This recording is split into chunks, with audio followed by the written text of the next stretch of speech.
장로님 되시는 교수님 나오셨는데 이제 권사님도 가시고 또 집사님도 가시고 또 우리 성도들 보는 것이 또 이번 오늘이 또 마지막이 아닐까 그런 생각 드는데 좀 하고 싶은 말씀 있으면 와서 한 말씀 하시면 좋겠는데요. 예, 왜냐하면 또 다음에 먼저 본다는 기약이었기 때문에 한번 하고 싶은 말씀 있을 것 같아서요.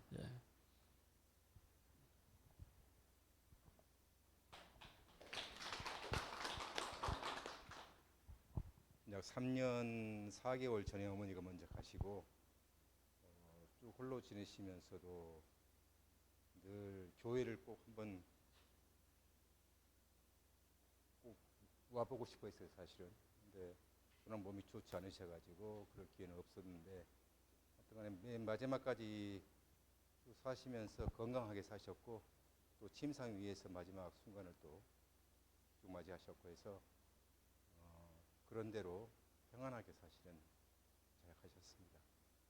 그동안에 우리 교회 성도들께서 여러 가지로 늘 관심을 가져주시고 여러 가지로 사랑을 표해 주셔서 늘 고맙고 감사하는 마음을 늘 갖고 있었습니다. 마지막 하는 순간에 목사님과 많은 성도들께서 오셔서 그 길을 함께 해주셔서 감사하게 생각하고 있습니다. 오늘 특별히 꼭 하신 지 일주일 됐는데 오늘 와서 꼭 인사를 좀 드리고 싶었습니다. 고맙습니다. 할렐루야, 감사합니다. 3년 4개월 동안 혼자 사시다가 이렇게 그래도 한 번씩 뵈면은 그래도 너무나 깨끗했어요. 집안 정리도 너무나 깔끔하게 잘하시고 그리고 100세를 사셨으면은 아주 이렇게 장수하시고 또 가실 때도 그냥 침상에서 바로 그대로 가시고 얼마나 복된 죽음입니까? 우리 권사님들 좀 이렇게 좀 가끔 들여다보시면서 음식도 좀 날라주고 했는데 수고하셨습니다. 천국에서 상이 있을 것입니다. 할렐루야, 아멘. 하나님의 은혜입니다. 자, 순간의 선택이 영혼을 좌우한다. 자, 우리는 수많은 선택의 연속입니다. 어떤 선택은 하루의 삶을 바꿉니다. 또 어떤 선택은 평생을 바꾸고 어떤 선택은 영혼을 바꾸는 겁니다. 오늘 창세기 13장에 보게 되니까 아브라함과 롯이 나옵니다. 아브라함은 롯과의 관계에서 족합니다. 근데 롯의 아버지가 일찍 돌아가셨어요. 하란이었는데 그래서 이 롯을 친아들처럼 여겼습니다. 그리고 하란이 살다가 하나님이 떠나라니까 하나님께서 말씀하신 대로 이 하란을 떠나서 가나안 땅에 왔어요. 가나안 땅에 와서 잠깐 애굽에 내려갔다가 13장에 보니까 애굽에서 나오는데 하나님께서 두 사람을 다 축복했습니다. 13장 1절에 보니까 아브라함이 애굽에서 나와 애굽에서 그와 그 아내와 모든 소유와 롯과 함께 네겝으로 올라오니 아브라함에게 가축과 은과 금이 풍부하였더라. 하나님이 아브라함이 가는 곳마다 함께 하시면서 비록 이방 땅에 살지만은 이렇게 목축하게 복을 주셨습니다. 그러고 나서 이제 문제가 뭐냐면은 롯도 굉장한 부자가 됐어요. 그래서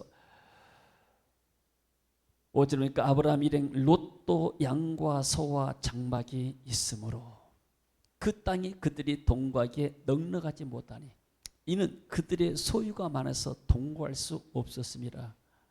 그러므로 아브라함의 가축의 목자와 롯의 가축의 목자가 서로 다투며 영역 싸움이 된 거예요. 좋은 목초지를 갖기 위해서. 근데 그것이 바로 어디냐? 가나안 사람, 브리스 사람도 그 땅에 거주했더라. 그래서 아브라함이 볼 때 이건 하나님의 영광이 드러나지 않는 거예요. 그래서 롯에게 말합니다.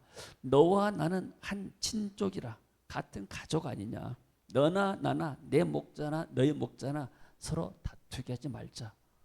그래서 먼저 네 앞에 온 땅이 있지 않냐. 네가 나를 떠나가라. 네가 좌측으로 가면 난 우측으로 가고 네가 우측 가면 나는 좌측으로 가겠다. 그래서 우리가 분리하자고 그랬어요. 그래서 10절에 보니까 이에 롯이 눈을 들어 요단 지역을 바라보니 어디가 가장 살기가 좋은가? 아, 지금 이게 강남 땅이 굉장히 살기가 좋구나. 이런 식으로. 소알까지 온 땅에 물이 넉넉해. 아, 이곳에서 장사하고 사오면 굉장히 잘 되겠다. 근데 그 땅은 뭐인가? 죄악의 도시였습니다. 여호와께서 소돔과 고모라를 멸하시기 전이었으므로 여호와의 동상 같고 애굽 땅과 같았더라. 겉으로 올 때는 굉장히 화려한 도시인데 거기는 죄악이 난무하고 하나님의 멸망의 심판이 다가오는 도시였습니다. 그래서 그러므로 롯이 요단 온 지역을 떠나고 요단 쪽으로 가고 그쪽에서 요단이 이렇게 동쪽이잖아요. 그리고 그들이 서로 떠난지라 아브라함은 가나안 땅에 거주하였고, 그러니까 쉽게 말하면 롯은 굉장히 화려한 서울의 강남 같은 지역에 살고, 쉽게 아브라함은 저 경기도 어디 강원도로 이제 한 산 모퉁이나 아니면 장막에 광야에 거하는 거예요. 가나안 땅에 거주하였고 롯은 그 지역의 도시들에 머무르며 그 장가를 넘겨 소돔성까지 이르렀더라. 자, 여기서 봐요. 11절 한번 봅시다. 그러므로 롯이 요단 온 지역을 택하고 동으로 옮기 그들이 서로 떠났다고 그랬어요. 분리됐어요. 영어에 보니까 서로 세퍼레이트, 서로 떠났다, 갈라지게 된 거예요. 그 갈라진 것이 선택입니다. 그 후에 이들의 후손이 어떻게 됐을까요? 이들의 후손이 롯은 모압과 암몬이라는 족속을 낳아요. 근데 이 모압과 암몬이 언제 망하는가? 이스라엘이 바빌론에 586년 BC, 기원전 586년에 망하잖아요. 그 망한 후에 4년 만에 582년에 이 모압 민족이 완전히 멸망당합니다. 암몬도 좀 있다가 나중에 또 바사 왕국 때 완전히 정체성이 사라져버려요. 그러니까 역사에서 모압과 암몬 자손이 딱 사라져버렸습니다. 아브라함 후손이 어떻습니까? 기독교인, 천주교인, 정교회, 유대인, 그러다가 이스마엘의 아들 이슬람까지 이슬람 사람 생각하게 되면 이슬람이 지금 세계 인구의 25%예요. 기독교인, 천주교인, 동방정교인 인파도 50%, 20%, 40%, 50%다 됩니다. 그러니까 쉽게 말해서 인류 50% 이상이 지금 아브라함의 후손이라, 영적으로 육신적으로 이 관련 한 선택이, 하나의 선택이 내 후손의 모든 미래를 바꿔버린 겁니다. 자, 그래서 뭐가 다른가? 아브라함과 롯의 선택 때 뭐가 다른가? 자, 롯은 자기가 눈을 들어서 봐서 자기의 야망, 욕심을 따라간 사람이고, 이 아브라함은 하나님이 주시는 비전을 따라간 사람이에요. 그래서 우리가 이렇게 비전과 야망이 돼서 한번 제가 오늘 여러분들에게 설명하는 시간을 갖도록 하겠습니다. 자, 비전이 뭘까요? 비전은 시력이에요. 볼 수 있는 능력이 비전입니다. 자, 그냥 봅시다. 5명의 소경이 있어요. 이 사람들은 굉장히 잘 연결되어 있어요. 이 벽화는 일본 왕실에 걸려있는 벽화입니다. 자, 첫 사람, 두 번째 사람은 무조건 앞사람, 리더가 인도한테 따라갑니다. 실버의 스케이트보드를 탔어요. 그냥 잡고만 있으면 저절로 따라가요. 세 번째 사람 가만히 있는데 뒷사람이 미니까 가는 것이고, 마지막 5번째 사람은 등불 들고 있어요. 왜요? 팀에 도움 주기 위해서. 이 팀은 굉장히 강한 팀이요. 굉장히 연결이 잘 됐어요. 아주 스트롱 팀입니다. 근데 문제가 한 가지 있습니다. 외나무 다리인데 앞이 끊어졌어요. 문제는 리더가 앞을 볼 수가 없는 거예요. 이제 한 발짝만 리더가 앞발짝을 뛰게 되면 이 팀의 운명이 어떻게 될까요? 다 같이 망하는 거예요. 그래서 성경 여기서 뭐라고 하는가? 비전이 없게 되면 사람들이 망한다고 그랬어요. 자, 생각해, 이 사람들 돈 있어요. 아마 이 사람 앞에 사람은 리더이기 때문에 비트코인을 갖고 있는 거 모르겠어. 비트코인 하나 있으면 몇 원씩인데 비트코인을 100개, 수천 개 갖고 있다 할지라도 빚이 없으니까 망하는 거예요. 사람들이 뭐라고 말하는가? 사람들은 빚이 없어서 망한 것이 아니라 사람들은 이 땅에서 뭐가 없어서 망한다고요? 돈이 없어서 망한다고 그래요. 여러분 문제가 무엇입니까? 세상 사람들의 문제가 뭡니까? 세상 사람들은 오직 돈 문제. 내가 돈만 있으면 뭔가 잘 될 것인데. 저는 많은 사역자들을 만나보잖아요. 많은 교회들을 방문하고 수많은 사람들을 만났어요. 하나같이 돈 문제예요. 목사님, 내가 좀만 더 돈만 있으면은 예배당도 짓고 사역도 더 크게 하고 뭐 그럴 것인데 돈이 문제가 됩니다. 그러나 한 사람도 목사님, 내가 사역하는데 비전이 없어서 정말 힘듭니다. 누가 나에게 하나님의 비전을 좀 알려주면 좋겠습니다. 이렇게 말하는 사람을 들어본 적이 없어요. 사람들의 관심이 뭐예요? 비전에는 관심이 없어요. 오직 돈이요. 돈만 있으면 해결된다. 이 5명의 소유인데 돈이 있었다니까요. 근데 망하는 거예요. 왜요? 비전이 없기 때문에. 아무리 돈이 많이 있다 할지라도 비전이 없으면 망하지 마라. 그러나 내가 비전을 붙잡는 순간에 하나님이 물질, 프로비전을 공급하시는 겁니다. 할렐루야. 아멘. 자, 비전은 뭐예요? 하나님께서 아브라함에게 말씀하였어요. 어디로 가라고요? 내가 너에게 보여줄 땅, I'll show you. 내가 보여줄 땅으로 가거라. 비전은 하나님께서 보여주신 것, 하나님으로부터 온 거예요. 야망은 어디서 오는가? 야망은 세 사람부터 와요. 자, 롯이 눈을 들어 요단을 바라보니까 소알까지 온 땅에 물이 넉넉하여서, 그리고 여호와께서 소돔과 고모라를 멸하시 전이었는 거로 여호와의 동산 같고 애굽 땅과 같았더라. 그 당시 요단강에 물이 있으니까 옛날에는 다 이렇게 4대강 뭐요, 4대 그 문명 발상지가 전부 다 이렇게 좋은 강이 있잖아요. 나일강, 황가강, 티그리스강, 유프라테스강, 전부 다 강이 있는 것이, 물이 있는 것이, 물이 좋아야 하지 않습니까? 롯이 봐요. 롯이 쳐다봤다. look up, 쳐다봤다. 눈으로 봤어. 육신 눈으로. 야망은 어디서부터 오는가? 세 사람부터 오는 거예요. 뭘 통해서? 육신의 눈을 통해서. 선악과를 하나님께 먹지 말았는데 아담이 눈을 들어서, 하와가 눈을 들어서 선악과를 바라봤어요.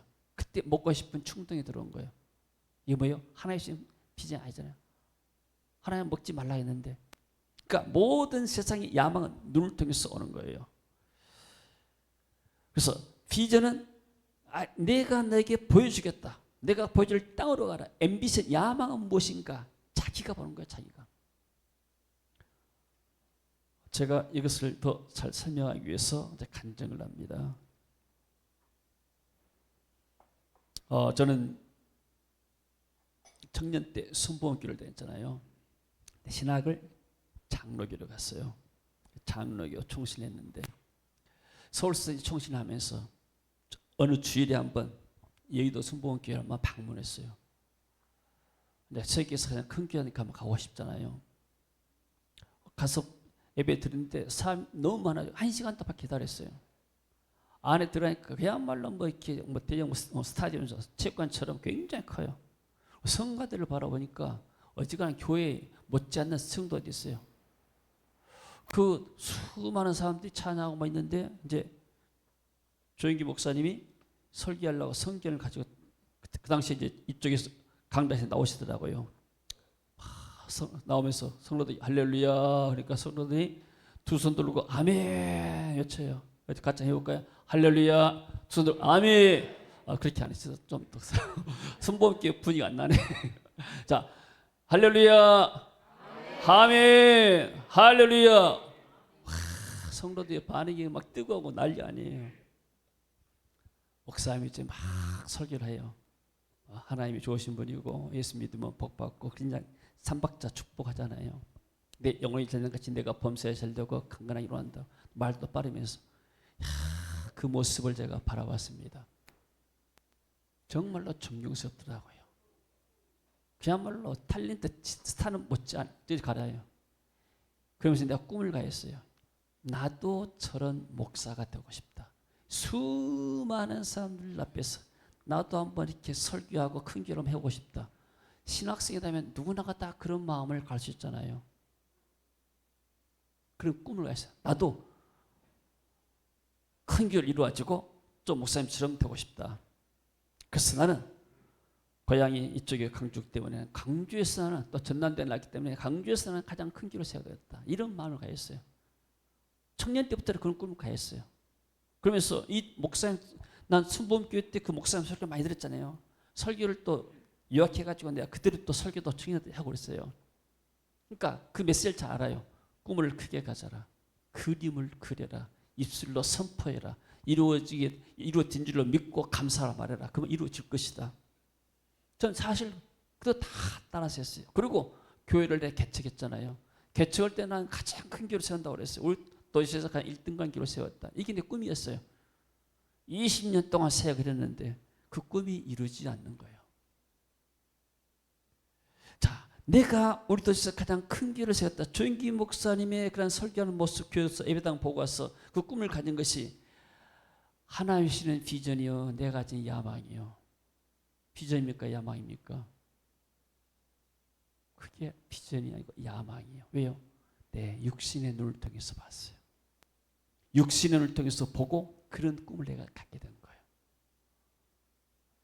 나는 그것이 내 야망인지도 몰랐어요. 하나님 그냥 그 목사님 설교하니까 나도 당신처럼 큰 교회 이루고 싶다.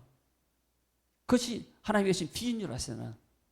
그러다가 내가 필리핀에 16일 동안 훈련 받으면서 하나님의 음성을 들었잖아요. 주의 종들이 울고 있다. 나는 이제 그 교회 성장이라는 책을 보게 되면은 하나님께서 내가 네 교회를 이렇게 뭐 조인기 목사처럼 크게 했다 이런 메시지를 들었던 분들이 나타났어요. 나도 사실 그런 메시지를 듣기 원했어요. 그러면서 이왕이 하나님께 나를 축복하시려면은 내가 네 교회를 네 도시에서 가장 큰 교회로 만들겠다.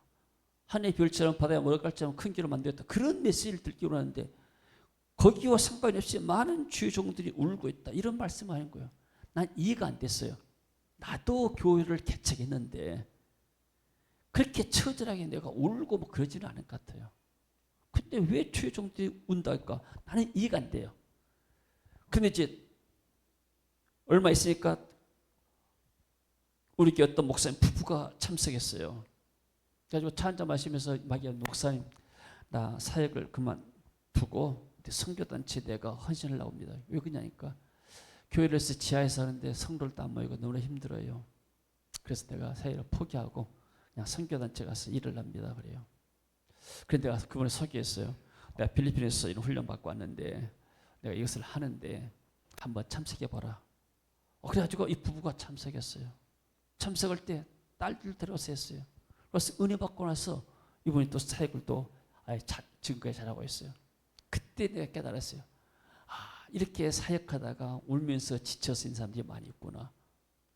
그러면서 이제 그 GBS를 한국에서 처음 제가 2006년도에 1기로 내가 태인에서 했잖아요. 학교 빌려가지고 한 70명까지 모였습니다. 한국 목사님들, 사모님들, 또 이렇게 찬양팀들 이렇게 와서 또 목사님 부부들이 와서 했는데 그게 시작이 돼가지고 나중에는 또 회의에서 선교사들이 와가지고 참석하고 또 회의도 와달라 해가지고 그래서 태국에서 2008년도 9년도 120명씩 모아놓고 한 16일 동안씩 훈련했잖아요.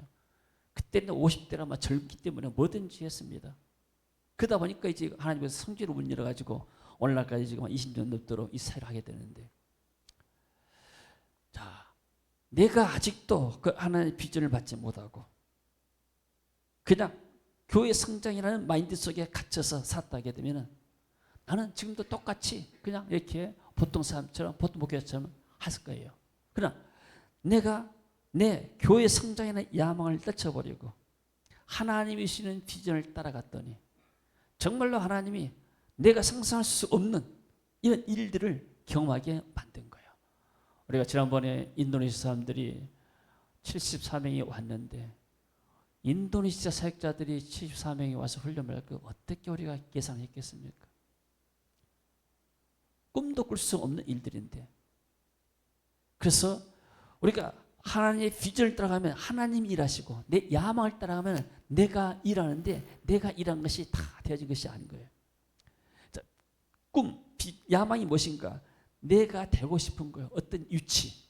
나는 조영기 목사의 그 자리를 원했어요. 근데 비전은 뭐인가? 내가 무엇을 할 것인가? 내 소명이 무엇인가? 하나님 나를 통해서 뭘 하기를 원하시는가? 하나님은 나를 통해서 울고 있는 사역자들을 위로하고 그들에게 힘을 주기를 원하시는 거예요. 어떤 포지션이 아니기 때문에. 자, 이 독수리의 갱신인데 이것은 이제 넘어가고요. 자, 이 이야기 한번 들어봅시다. 자, 독수리 있죠, 독수리. 어떤 농부가 독수리 새끼란 마리 잡아왔어요. 그래서 닭들과 치킨 이렇게 닭장에서 같이 키웠습니다. 그러니까 이 독수리는 자기가 치킨인 줄 알았어요. 왜요? 아무도 독수리가 없고 전부 다 치킨들이에요. 그 독수리는 한 번도 하늘 날아볼 생각 안 해. 왜? 날마다 주인이 먹이 주는데 왜 굳이 사냥할 필요가 없잖아요. 뭐가 다른가? 자기는 좀 큰 치킨이에요. 그리고 다른 치킨들도 이 독수리를 존경해. 네가 이 닭장 속의 왕이다.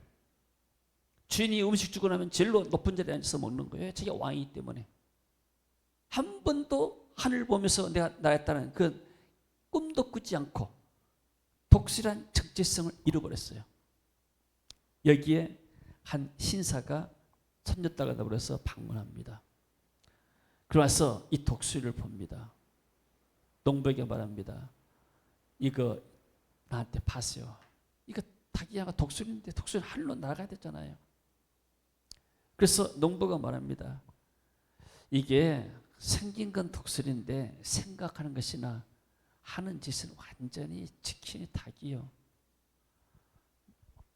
내가 여러 가지로 이렇게 날려보냈지만은 훈련시켰지만은 날 수가 없어. 지금까지 아무도 못 날렸어요. 당신도 못 날려. 신사한테. 그래도 한번 독수리에게 기회를 주세요. 날아볼 수 있는 기회를. 그래가지고 이 신사가 샀습니다. 그래가지고 농부의 펜스 옆에서 울타리 옆에서 한번 날려봅니다. 말합니다. 너는 독수리가 아니야. 너는 치킨이야. 넌 독수리야. 날개를 입혀서 한번 날아봐라. 온 세상이 너희시 될 것이다. 근데 독수리가 달질 않아요. 왜요? 워낙 이렇게 땅에 모이 죽는 일에 익숙되기 때문에. 그래서 이 신사가 이 독수리를 데리고 높은 산으로 올라갑니다. 높은 산에 올라가서 말합니다. 너는 독수리야, 닭이 아니야. 정체성을 깨달아줘요. 날개를 펴서 한번 날아봐라. 그럼 온 세상이 너희시 될 것이다. 그래서 이 독수리가 산 정상에 왔었을 때 그때서 세상을 바라봅니다. 세상을 바라볼 때 마음속에 날고 싶은 본능이 생긴, 하나님이 주시는 본능이 생긴 거예요. 그래서 독수리가 날아간 거예요. 그 전에 땅에 왔을 때는 하늘 나가고 싶은 마음이 없어요. 보는 것이 없기 때문에.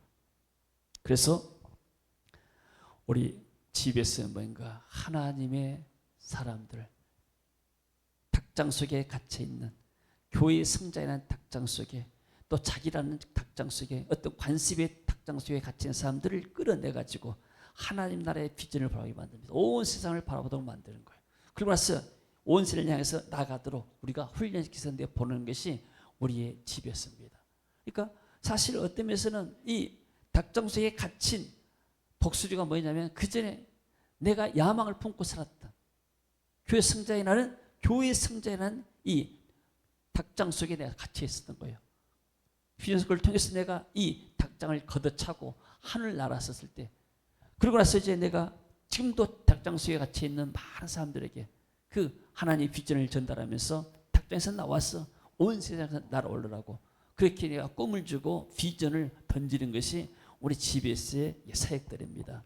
그래서 많은 사람들이 이러한 GBS를 통해서 정말로 꿈틀대던 그런 닭장소에서만 이렇게 갇혀있던 사람들이 온 세상 밖으로 나와가지고 하나님의 비전에서 날아오르는 거예요. 손녀딸이면 할아버지 어떻게 독수리를 날렸어요? 내가 날개한 것이 아니고 전 세계의 마음이지 자신이 독수리란 것을 몰랐을 뿐이니까. 많은 사람들이 어떤 관습의 닭장 속에 갇혀 있고 습관에 갇혀 그 태도를 벗어나지 못한 사람들이 많습니다. 그러나 여기를 벗어났을 때 하나님 우리에게 독수리 같은 마음을 줬어요. 온 생을 정복할 수 있는 마음을 줬잖아요. 내가 볼 때 세상 사람들이 막 다 여행을 세계를 막 여행하고 싶어 하잖아요. 그게 하나님의 본능이에요. 세계를 다니면서 뭐하고요? 복음을 전하고 세계를 정복하기 위해서. 이 정복자의 마음을 하나님 우리에게 주신 거예요. 어떻게 세상을 정복하는가? 총이나 칼이 아니고 이제는 복음으로 세상을 정복하는 겁니다. 예수님도 제자들의 마음속에 이런 비전을 써요. 너희들은 온 땅에 다니면서 복음을 전거하고 모든 족속으로 복음을 전거해라. 여러분, 예수님의 12 제자들은 시골 중생이고 어부들이고 그리고 평범한 청년들이었습니다. 이런 청년들에게 독수리처럼 하나님께서 비전을 주셨습니다. 너희들은 온 땅에 다니면서 복음을 전할 것이다. 이 사람들은 사실 여건도 없는 그런 시골뜨기 사람들 아닙니까? 청년들. 이 청년들에게 비전을 줘가지고 온 땅에 다니면서 복음을 전하도록 만든 거예요. 할렐루야. 아멘. 자, 사도 바울이 교회에게 말했습니다. 너희들은 다, 우리는 다 하나님의 동역자들이다. 하나님의 동역자들. 자, 여러분들이 애국 사역자들 오게 되면은 섬기시잖아요. 저는 말씀으로 섬기고 또 장로님들 또 권사님들은 몸으로 봉사하면서 섬기고 같은 동역자들이요. 이것은 누구 혼자의 일이 아니잖아요. 내 개인의 어떤 일이 아니잖아요. 내 개인의 일이 가지고 내 개인의 일을 본다면은 이것은 내 개인의 일이지만은 이게 하나님 나라의 일이잖아요. 그리고 내가 일을 하면서 우리가 그 사람들 등록비도 안 받고 우리가 헌금하잖아요. 여러분, 제가 이렇게 헌금, 저와 제 아내가 헌금을 많이 한 편에 속한 사람이에요. 보통 목사님들도 50만 원, 100만 원씩 다 하잖아요. 다 강의할 때.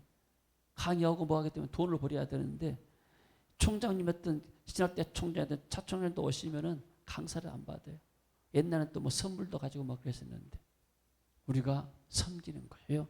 하나님의 나라를 위해서. 하나님 나라에 그러한 투자를 한 것이죠. 이게 하나님 나라의 영원한 상급이 되고 상급이 늘려야 되고 그래서 우리는 이건 목사님이 개인의 일이다가 아니고 우리가 다 같이 하는 하나님의 동역자인 줄로 믿습니다. 아멘. 여러분들이 이렇게 힘이 안 들 수가 없죠. 그래서 제가 항상 그랬잖아요. 초대교회 우리나라는 애국 선교사들이 와서 뼈를 엮다 묻었다. 어떤 사람은 선교사 와가지고 아내가 죽고 아들이 죽고 그 선교사 묘역이 호남신학교에 지금 있잖아요. 또 공산 6.25 때 얼마나 많은 기독교인들이 순교당하고 죽었지 않습니까? 그래서 우리가 순교지 영광도 가고 막 그러지 않습니까? 집에서 애국 사역자들 오게 되면 애국 사역자들 오면요 다 한국은 다 잘 살고 목사님들은 다 부자고 한국 교회는 다 부자인 줄 알아요. 겉모습만 보는 거예요. 그래서 우리가 건대도 가서 보여주고 한국 교회에 뿌리가 있다. 이런 순교의 피가 있는 것이다. 그래서 이런 신앙의 꽃이 피고 열매 맺는 것이지 어느 날 갑자기 이렇게 되고 한 것은 아니다. 그래서 우리가 이렇게 복음을 위해서 나라의 이런 부흥을 위해서 목숨 바쳐서 일하는 사람도 있는데 그래도 우리가 목숨까지는 안 바치잖아요 지금. 그래도 우리 하면서 기쁨 있잖아요. 이 사람들이 와서 은혜 받고 얼굴이 환해지고 그리고 왔을 때는 정말로 힘들었는데 갈 때는 기쁨으로 가게 되고 그런 모습은 얼마나 기쁨이 있습니까? 그러니까 잔치집이지 그야말로. 그래서 저는 여러분들이 존경스럽고 감사하고 그럽니다. 할렐루야. 하나님 우리의 주신 비전은 다 다릅니다. 사람마다 달라요. 우리가 자녀들 있지만 자녀들도 다 어떤 재능이 다르고 길이 다르잖아요. 똑같은 길을 안 가잖아요. 마찬가지로 교회도 마찬가지입니다. 지상의 교회는 여러 교회들이 다 있습니다. 다 교회마다 하나님의 주종 되시는 비전이 달라요. 그 비전을 향해서 같이 가는 거예요. 그래서 세계의 비전교회라는 것은 하나님의 주시는 비전에 따라서 같이 우리가 협력하면서 일을 이루어가는 것이 우리의 비전이고 우리의 사명인 겁니다. 자, 토끼와 거북이 이야기 한번 합시다. 잘 아는 이솝 이야기입니다. 전 이것을 비유로 들었어요. 토끼는 야망의 사람, 거북이는 비전의 사람. 자, 시합을 합니다. 달리기 시합. 누가 제안했을까요? 보나마나 토끼가 제안했겠죠. 왜요? 거북이를 이겨서 자신의 어떤 우월성을 증명하기 위해서. 하자마자 토끼가 앞장섭니다. 자, 생각합시다. 목표가 무엇일까요? 야망의 사역 목표가 뭡니까? 넘버원 1등 되는 거예요. 나는 이 도시에서 가장 큰 교를 세기 원했고 1등이나 목사 되기 원했고 사람마다 날 쳐다보고 존경하기 원했고 막 정치인들과 같이 아침 식사하고 막 돌아다니면서 막 이렇게 왕처럼 살기 원하고 넘버원이 되기를 원했어요. 이게 야망의 사람이에요.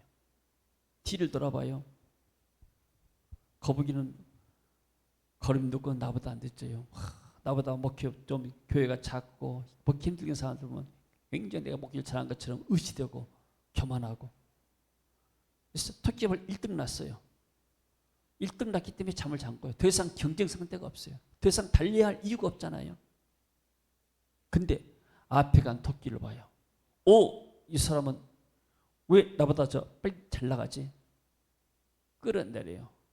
끌어내리고 내가 1등 넣으려고. 이게 뭐예요? 잡아당기는 거. 시기하고 질투하고 비난하고. 이럴까요? 야망이. 비전이 없어요. 마음속에. 하나님 주시는 목적지. 나는 저까지 간다. 목적지가 없고 그냥 나는 1등만 나기를 원하는 거예요. 그래서 나보다 못한 사람은 무시하고 그래서 우월감 갖고 교만하고 나보다 잘하는 사람 보게 되면 1등감 갖고 그래서 시기하고 질투하고 항상 남과 비교하고 경쟁합니다. 마음의 평안이 없어요. 이게 야망의 사람이에요. 내가 겪었던 이야기예요. 내가 이렇게 교회를 하면서 우리보다 나보다 뭐보다 너무나 어렵게 한 목사를 보게 되면 내가 굉장히 목회를 잘한 것 같고 또 목회를 개척한 지 얼마 안 됐는데 막 성장하고 잘된 교회들을 보게 되면은 이 사람들은 왜 이게 잘 되지? 배가 아프고 어찌 이게 성령 받은 목사의 마음일까요? 성령 받은 그리스도의 삶일까요? 그렇잖아요. 세상령이에요. 세상령. 자, 뒤에 봅시다. 거북이는 비전의 사람이에요. 거북이 목표 뭐예요? 피니시 라인, 결승점까지 가는 거예요. 거북이는 자기가 걸음이 됐다는 걸 알아요. 근데 앞에 간 토끼를 봐요. 거북이의 표정 봐보세요. 스마일, 웃고 있어요. 화내지 않아요. 비웃지 않고 시기하거나 질투하지 않아요. 자기는 걸음이 늦다는 것을 알고 최선을 다해서 가고 있어요. 그러면서 앞서간 토끼를 보는 거예요. 왜 토끼 저 사람은 저렇게 빨리 가지? 저 사람은 기도를 많이 하구나. 왜 저 사람은 잘 되지? 저 사람은 인간관계가 좋구나. 사랑이 많구나. 저 사람은 겸손하구나. 나도 좀 기도하고 나도 겸손하고 나도 사랑을 배웠다. 앞서간 사람을 통해서 배우는 거예요. 옛날 공자라는 사람이 그런 말 했더니 세 사람이 가게 되면 반드시 가운데 선생이 있다. 근데 그랬다잖아요. 앞서간 사람을 시기하고 질투한 사람은 발전이 없는 거예요. 뭔가 나보다 앞서간 사람은 뭔가 나와 다른 것이 있어요. 저 사람은 기도를 많이 하구나. 저 사람은 사랑이 많구나. 저 사람은 겸손하구나. 저 사람 부모님이 기도를 많이 해서 이렇게 훌륭하구나. 훌륭한 부모를 뒀구나. 저 사람은 주변에 인간관계 친구가 많구나. 그걸 통해서 하나씩 배워가는 거예요. 배워가다 보게 되면은 낮잠 자는 토끼를 만난 거예요. 교만한 사람은 더 이상 배우지 않아요. 왜요? 내가 다 알기 때문에.